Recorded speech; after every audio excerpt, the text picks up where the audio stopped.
You only have one life to live, so get the most out of it. On Good Life, Great Life, join me, Brian Highfield, and my guests as we share success stories, habits, mindsets, and lessons learned by successful people. These lessons are not taught in schools, but are critical for getting ahead in life.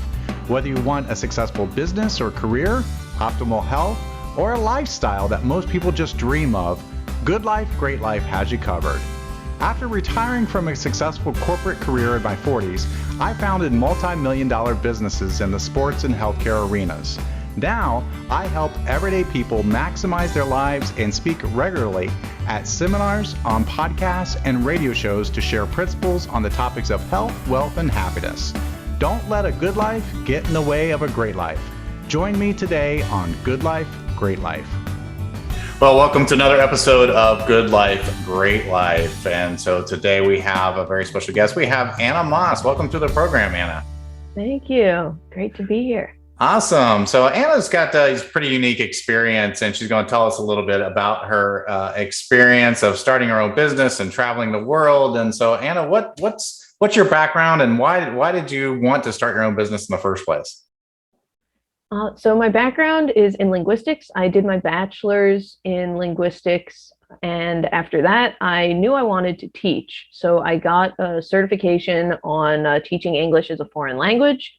And pretty soon after college, I got a job teaching English online to adults, actually. And so I just kind of could take my computer with me anywhere. And so I did. My husband is from England.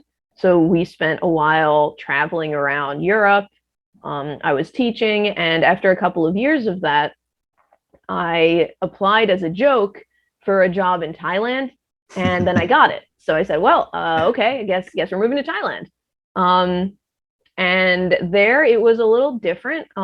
I was teaching test prep for international students who wanted to move from Thailand to study in the US. And I ended up really enjoying it, which was sort of a surprise to me because I always felt like, the SAT is always the bad guy in progressive education circles. But what I found was, as a tutor, it really was sort of an ideal learning situation because as a teacher in a classroom, you're the person giving out the grades.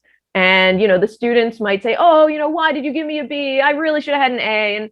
And then that doesn't feel good either to have to rate your students. It feels sort of antagonistic sometimes. But with test prep, nobody ever says, oh, is this going to be on the test? Because of course it's going to be on the test.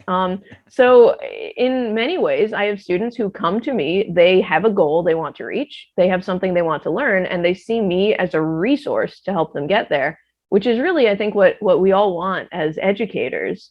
We want to work with the students to help teach them stuff they actually want to learn that will actually help them reach their goals. So I really kind of fell in love with it in Thailand. And after that, I said, this is what I want to do. So I got my master's in psychology and education at Cambridge. And then I moved back here to America to start my own tutoring business full time. So tell us about that. I mean, what because there's a lot of things you can do with your background, and so tell us about that decision-making process of wanting to start your own business, and what were the challenges with that? Sure. So the decision, well, it was hard. It was something that I'd been thinking about for a long time. I'm very independent-minded. I like to do my own thing. Mm-hmm. I'm a bit of a perfectionist, and I like to know that the system is working exactly as it should. I was sometimes in situations where I felt that, I was supposed to be teaching one thing to a student, and I felt, no, they've really got knowledge gaps. They need to do something at a much lower level, which, the bosses don't like. They say, no, their parents want them to be doing this advanced stuff. So they can't do the advanced stuff. It's not helping them. It's just making them fail over and over. So I really just wanted to be able to teach my students the best way that I could. And additionally, money was an issue as well. Especially in America, actually. In Asia, they really pay SAT tutors well because we're fairly rare there. So it's an American test. But in America, I mean, tutoring companies that I worked for a long time ago were charging parents $130 an hour and then turning around and paying me $18 an hour. And I said, well, somebody's getting swindled Yeah. here, right? The Yeah. parents think they're getting someone who's worth $130 an hour. I'm getting, $18 an hour.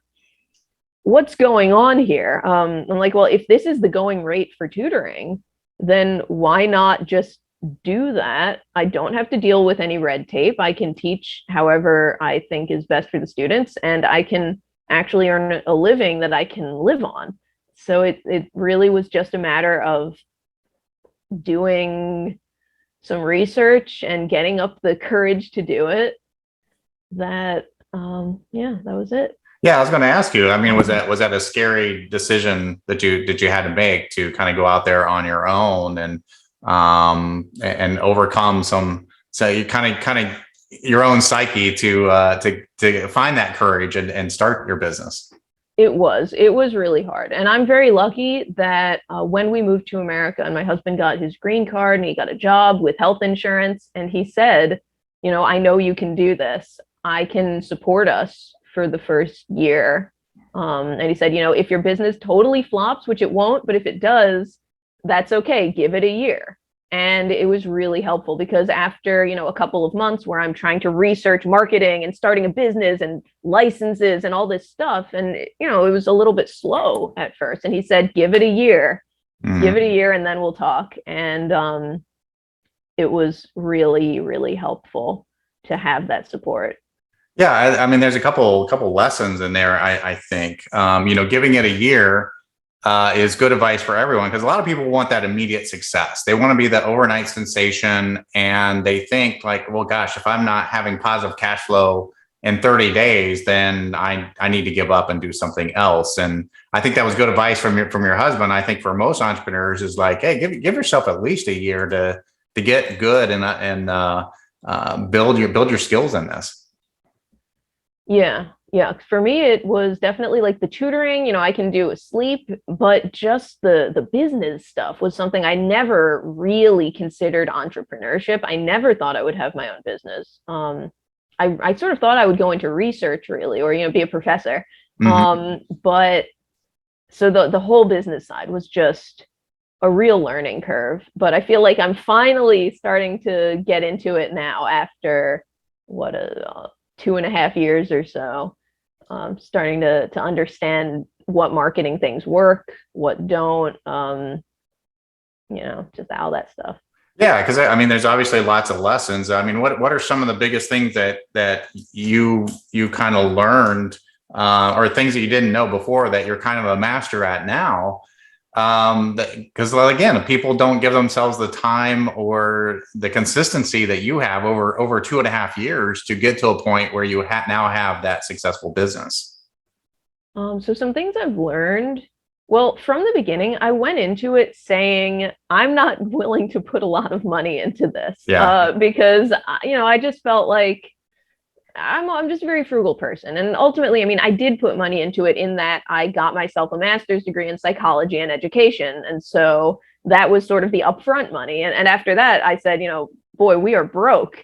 So I started off with no expenses. Basically, at the time before COVID, I was going to students' houses and doing tutoring there. So I got secondhand equipment, only what I needed. I did buy books for students. That was pretty much my only expense. I didn't buy an office.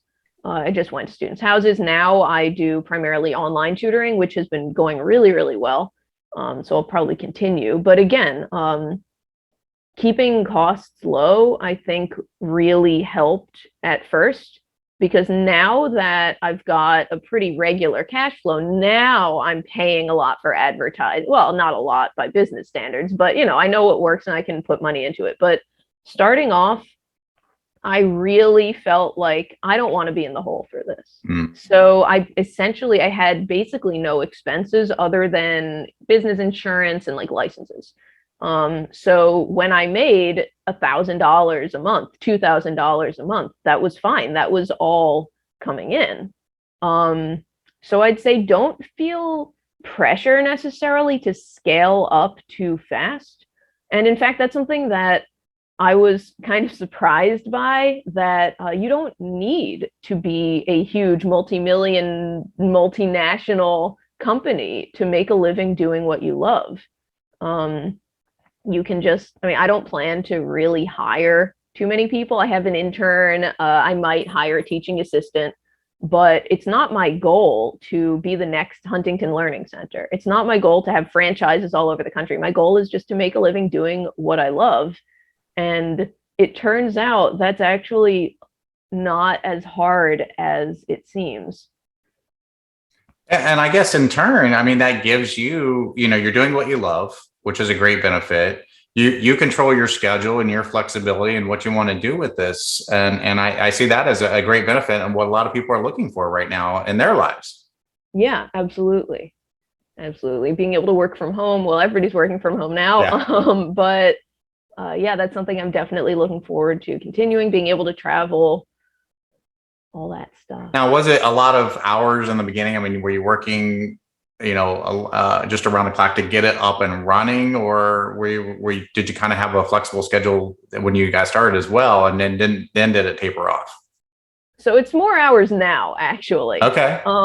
Because at the beginning, I did set myself a requirement. I said, I'm going to work on the business 40 hours a week, no matter what. So at first, when I hadn't gotten that many students yet, because I'd only just moved back to the United States, I'd been away for years. So nobody really knew me.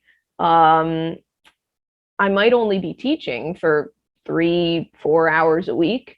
If somebody canceled, less than that. But I said, I'm going to just dedicate 40 hours a week to this business. So I would read books. I did some online classes on starting a business, entrepreneurship, marketing, all that stuff. But now, I mean, last summer is definitely test prep season because they're not in school. So I was working 14 hours a day, just teaching sometimes. So I'm really getting to the point now where I'm starting to have to think about work-life balance, and like that's kind of the difficulty as well. Like, oh no, how do you I don't know what this summer is going to be. It's going to be hard. I mean, you just threw out a couple of other great lessons, I think, for entrepreneurs. I mean, you said you're going to work 40 hours no matter what, and a lot of people. So you're kind of dedicating yourself. You're kind of time boxing and saying, I'm gonna devote 40 hours a week to developing this business no matter what, which I think is important for people, especially starting a new business. And the other one that you mentioned, you said you self-educated, you read some books on that. And that's a lot of, I think that's common with most entrepreneurs, is they go out there and seek further education because they don't know what they don't know. And then there's a lot of wonderful books out there. Was there a particular book or two that kind of stuck out that really helped you? Well, I'd say the classic 4-Hour Workweek, of course, sort of the Bible of these things. Uh-huh. I read that years ago, and it planted a seed. One resource that I think everybody should know about is the SBDC, the Small Business Development something. I know every state, every state has one, and it was just so helpful. I had no idea that those resources were out there until I talked to a friend who's a marketing professor, and she said, "Oh, have you reached out to them?" I said, "Who?" But I got a totally free business advisor, and she helped me put together a business plan. She helped me decide on pricing, and she really just helped me get from, hey, maybe I should start a business, to, okay, here are my steps. And it was completely free. And there were also classes that I took through the SBDC. The University of Delaware also, I know all the state universities will probably have some classes you can do for free. I went to a cybersecurity for small business conference. I think I was the only person who wasn't presenting, but there was food, and I learned some stuff. That's great. So yeah, a lot of good free resources out there for people that you didn't even realize. And I know there's lots of organizations out there, and again, a lot of them are no costs. Or very minimal cost to belong to those. And of course, a lot of those books are available fairly inexpensively online. You can have it at Amazon overnight. Yeah, I got mine from the library. Yeah, I was going to say, go to the library, and because all the classics are there, and they're classics for a reason. They're some of them, like one of my favorites, Think and Grow Rich. I mean, when I first read that, I didn't know the background of the author, and I didn't realize that it was written almost 100 years ago, and everything he was saying back then is completely still true today in that book, and so that's why that one's always a classic as well. I haven't read it. I'll have to. Oh yeah, put that one on your list for sure. That's one of my favorite ones out there. It's about your mindset, you know, and you've brought up a lot of good examples of the mindset you had. I mean, I love your motivation that, hey, wait a minute, you're collecting $130 an hour and for my time, and I'm only getting $18 of that, and that's great motivation to say, well, what if I go out on my own? I can get a bigger piece of that pie. And then get all the things that you talked about having the work flexibility and doing what you love. And so that's what's so inspiring to me. I'm glad that inspired you to do what you're doing today. How can our audience get in touch with you or learn more about you, or maybe they're looking for tutoring services and need your help? How can they reach out to you? Sure. So people can email me at anna@mindthetest.com. And my website is www.mindthetest.com. It's like mind the gap, but test. And I also am on Facebook, facebook.com/mindthetest. I am on Instagram and Twitter, but I don't use them that much. So Facebook is probably better. Awesome. Great stuff. Well, a lot of good lessons in there, and I really enjoyed our conversation. Anna, our guest today has been Anna Moss, who is an entrepreneur and has started a very successful tutoring business on her own. Thank you so much for being with us today, Anna. Thank you for having me.